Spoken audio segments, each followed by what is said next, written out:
I can still picture my grandfather's old, hard-working, calloused hands. He didn't often have much time for his grandson, but this time I must have sparked something in him because suddenly I had his full attention. At school, I had seen in a textbook how you could make a fire without matches or a lighter. I mentioned it over lunch, which my grandfather regularly joined us for, and I had my doubts about whether it could really work.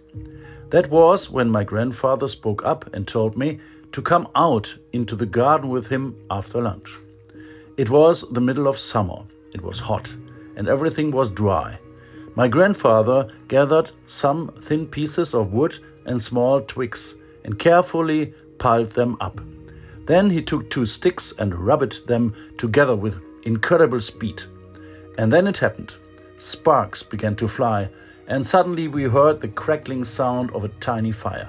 "See," he said, "if you're careful, it works." I remembered that moment when I came across this week's Bible verse. We find it in the prophet Isaiah. "A bruised reed he will not break, and a smoldering wick he will not snuff out." A smoldering wick, there is still something there. Maybe not much, no great flame, no blazing fire, perhaps just a tiny spark that you can barely see. One gust of wind might be enough and it would be gone. But God does not put out that last spark. I believe there are times like that in our lives too. Times when our faith is no longer burning brightly. Times when hope is barely glowing. Maybe we have prayed and received no answer.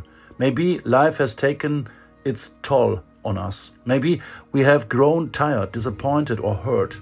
Something that once began with passion and excitement has been reduced to a tiny spark. And sometimes we think, surely that isn't enough anymore. But God sees it differently.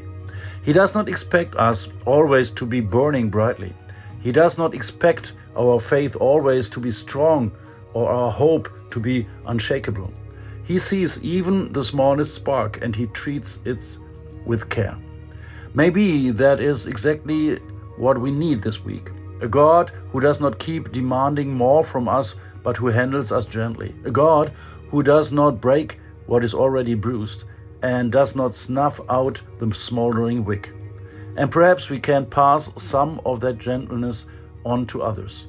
By treating people with care, by not adding to the pain of someone who is already hurting, by protecting a tiny spark of hope in another person instead of putting it out. My grandfather knew that day, you have to be careful with a tiny spark. You have to give it time. You have to protect it. And then it can grow into a fire. Maybe that is exactly how God treats us. Loving God, sometimes there is only a tiny spark left inside me.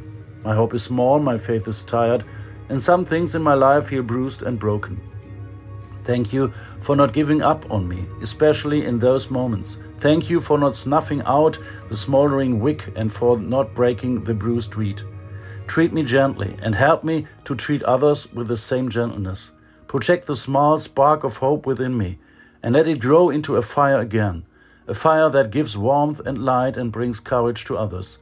Walk with me through this week and help me to trust that even the smallest spark is enough for you. Amen.